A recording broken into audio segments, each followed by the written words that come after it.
and we are like recording a podcast. It's my third recording here in Karachi. It's gonna be with Sara Malvy, the CEO of Invest to Innovate. It's an institution that actually really impressed me of the work they are doing for the Pakistani ecosystem and also beyond. Excited for this discussion this morning.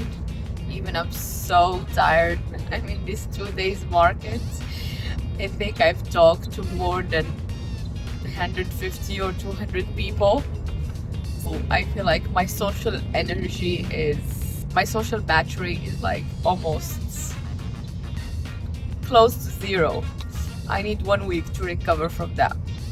I'm like a deep introvert, so it's something for me that takes a lot of energy. Even yesterday it was so funny. I was having in my mind that before the day starts, like, oh my god, I need to talk to so much people today and explain the product. And so for me it's like an extra effort. It takes so much energy out of me.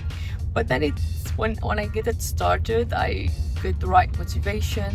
We were like almost sold out in all our products. I mean, in the stock I brought to Karachi, it gives you the push and yeah.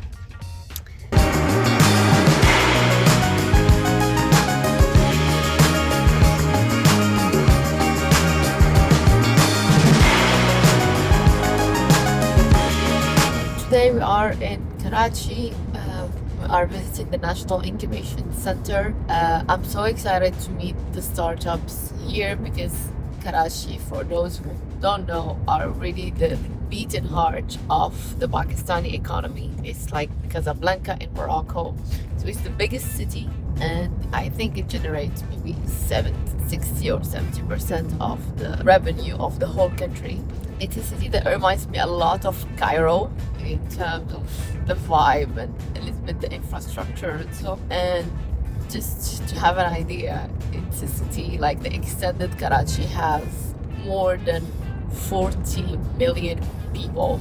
It's like all Morocco in one city. So it's so funny to be able to experience different scales in a country like Pakistan. So follow us.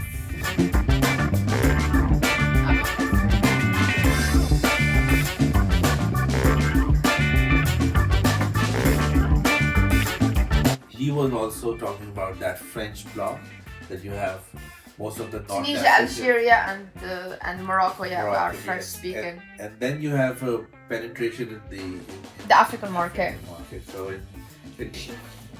So we built some products for them. Then last summer, I decided to move out of France. Will always be a second-class citizen in these countries. I'm saying this because there's technology, definitely, because it's the horizontal denominator, let's say, of every business, I think, right now, and every economy. And yes, it's a kind of a platform that I built in Europe. So I have also a lot of Moroccan diaspora and Arab diaspora from Europe in technology. I've worked in Egypt. I've been a partner in an investment fund in Egypt. I'm still a little bit working consultant for them. And now I'm living in Pakistan. So I can be like this link. That's why I called it was grabbing the right opportunities on the right time. That's all. So I would just love to have like maybe at each one of you what he's doing, what he's working on, exactly. sector. Just to give you a brief introduction before all get started. Any and every market where we can, scale, potentially partner with channel, providers and partners so that they can give the demo of our product to government agencies, fintech companies, the banks, financial institutions. Because this is something, like I said, everyone will be willing to have. Of course. That's a very small WhatsApp group. 3 or 4 of our friends created that group.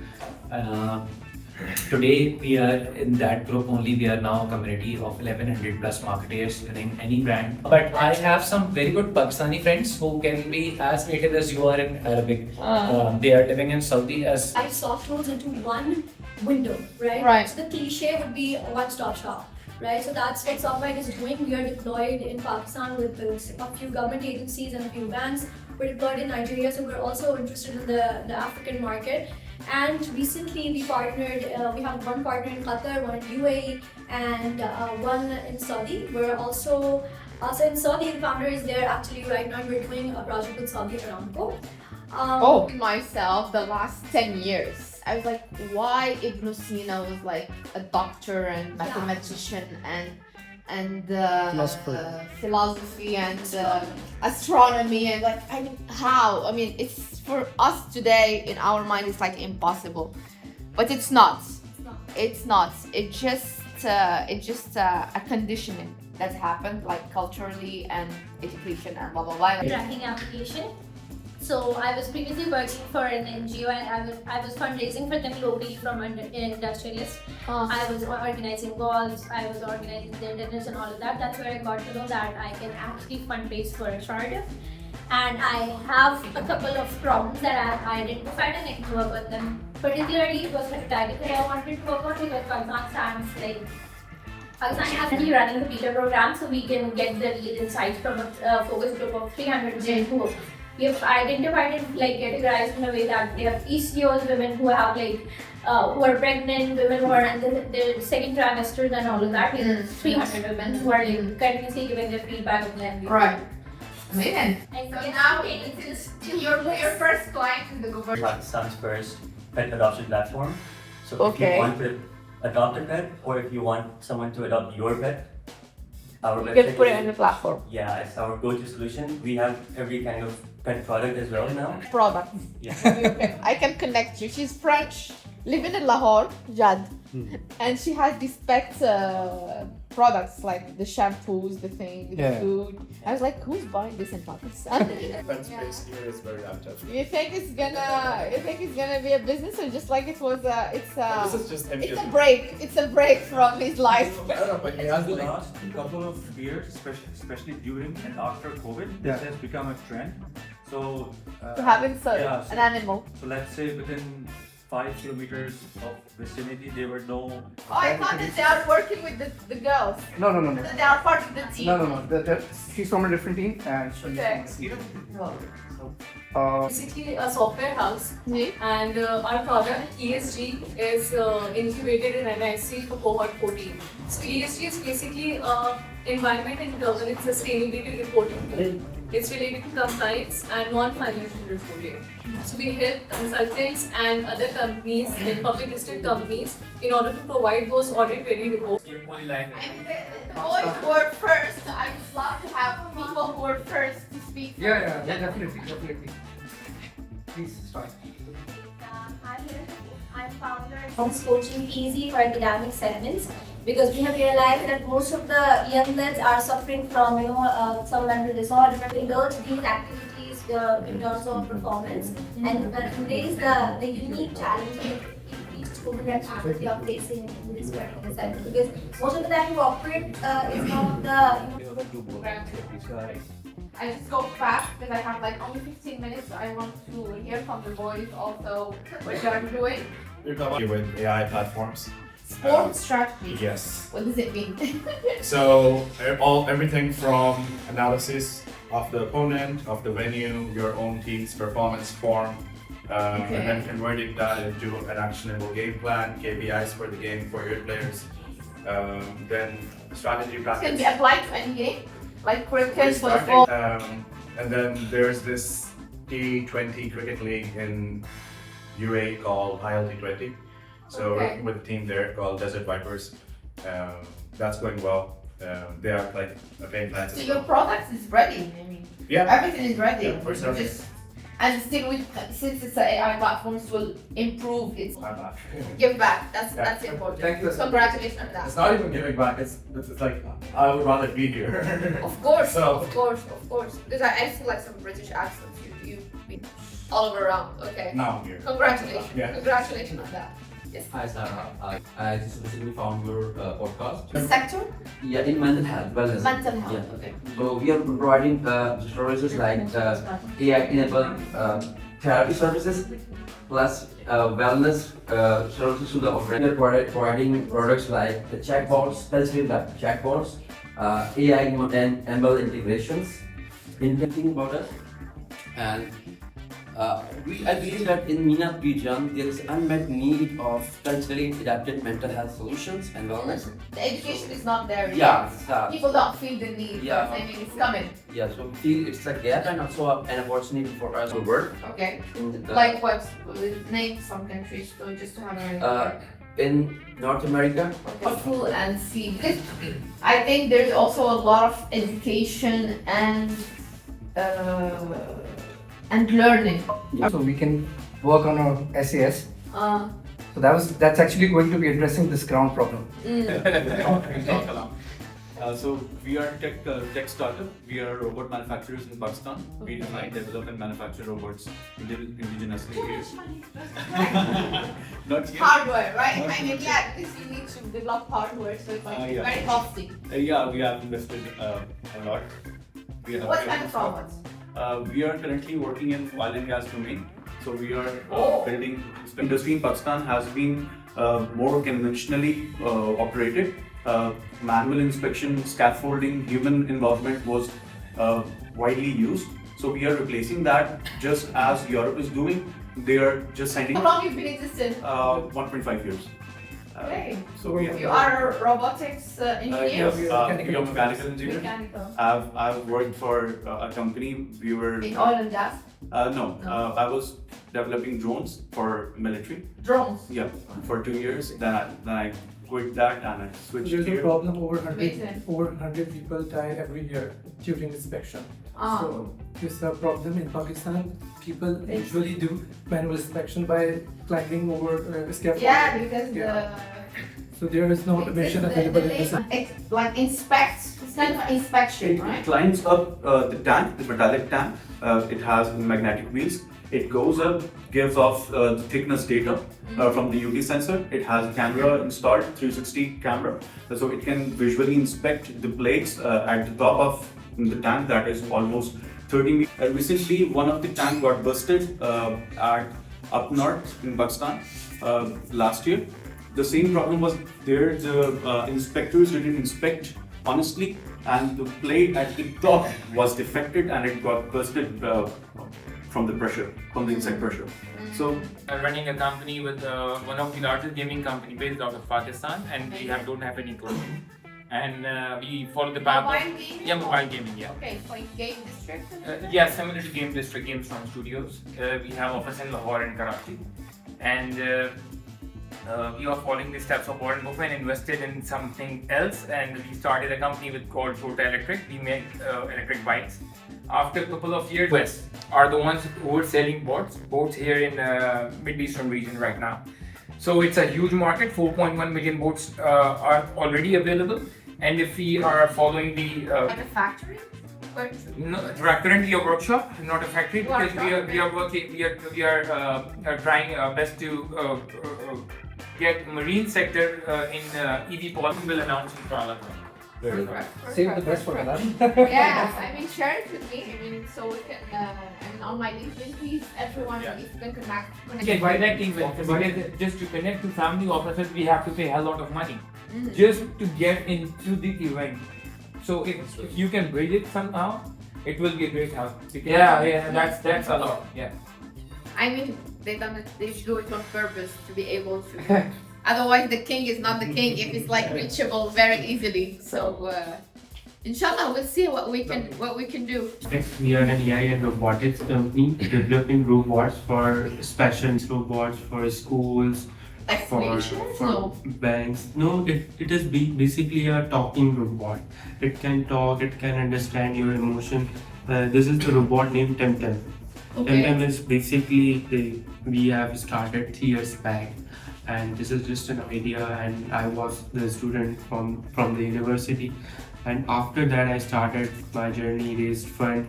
Now we are the first company in Pakistan who is not only building here but also selling outside of Pakistan as well. We had the deal in the West African region. also With like government or what kind of? Basically a distribution deal to all present there, but they're covered in many languages. Last month we presented in GITEX where we partnered with the UAE-based company Operator AI to help us support and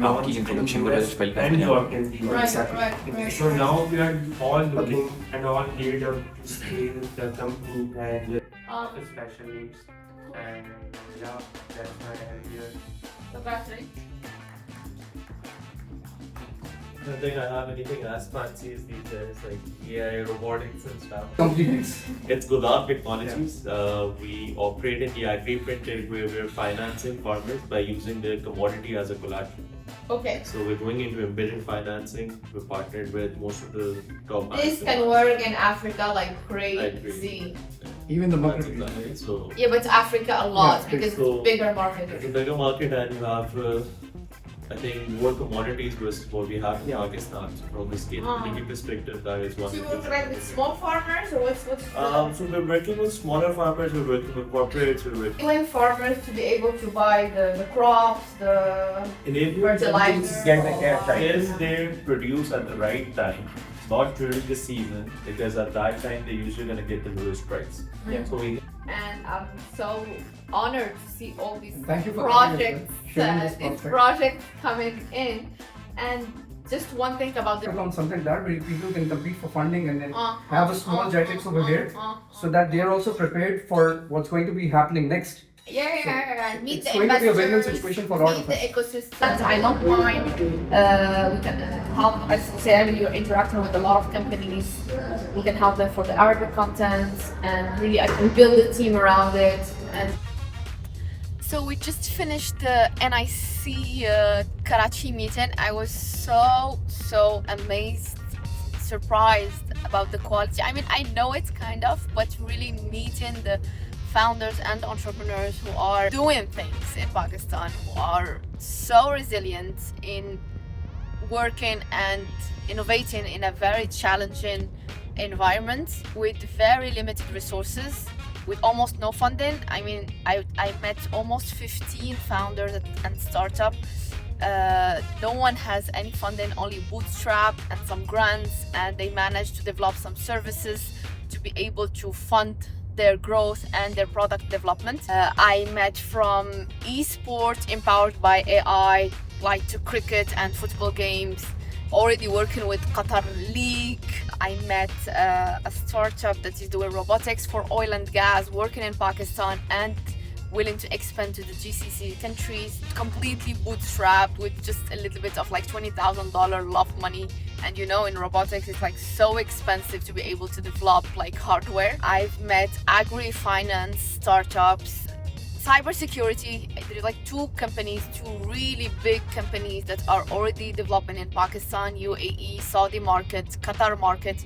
So I'm so amazed about what the grit of these founders and also their team here in Pakistan can create. I'm so excited because Wasl is here definitely to build those bridges between Pakistan, GCC countries, North African countries, like real bridges, not only talks, but like really walking the talk. Probably I'm thinking of bringing few startups on the next GITEX in Morocco in April. I'm so excited for that, and I believe that contributing to this next wave of technology and business building across the region, it's going to be really something big. It's happening now and you're gonna be part of it, and Wasl is building it. So our Karachi trip come to its end. It was actually an amazing adventure this time, finally, that I'm kind of changing my mind. Karachi will stay always like the business city in Pakistan, definitely.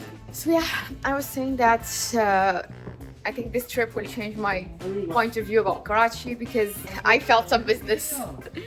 The business went really well this time. I'm so happy to be able to interact at the Commons with like more than 200 people. and really having emotions, understanding the psyche of Pakistani customers. I think it's very important to really have this first, I think 1 year minimum on-ground experience to really understand and be able to have an idea of exactly what you are building and for whom you are building. And this is something that I really go with. And for me, it's like a big validation for Mariah Rituals, because people especially have felt the need, and people are really demanding of these kind of products, especially coming from a country that they cherish a lot. They all have this very beautiful and fairy tale about Morocco, and being myself Moroccan, it definitely helped because it showcased the authenticity of the products, and also that we are not just selling things for selling, but we are bringing a brand new experiences and even reconnecting Pakistanis with like their ancestors from Mohenjo-daro era, like 4,500 years back. The first public bath was at Mohenjo-daro. So it's like so interesting. Like they wait for a Moroccan girl, random Moroccan girl come in, reconnect them with that. So it's like so exciting. I had also had a very interesting meeting with someone who has been in the beauty industry for like the last 22 years here in Karachi. She's been educating the market. She's actually a celebrity makeup artist and hairstylist, and she has been the one operating helping OPI to enter the Pakistani market, helping Ullah also for the hair color entering the Pakistani market. So it's like a gem. It's a friend of one of my friends from Lahore, and she actually shared with me so many insights of her experience on entering and educating the Pakistani customers and also the Pakistani beauty professionals. This is really important for me as a new entrant to the market, and also bringing something new and innovative in the beauty and care industry. So it's really something that never have seen before, and it's gonna take time for the sauce pick up. So we're finally wrapping up this Karachi trip. I'm heading back to Lahore. I actually was so tired from all what's happened these 5 days. I feel like it was 2 weeks of work, but I'm gonna try to rest for the next 24 hours. Even I have some meetings already set up with the team and with some potential clients that we are working with at Wasl. But let's keep it up. I need to recharge my social battery, definitely. And this is the end of the vlog of Karachi. See you soon in the next episode.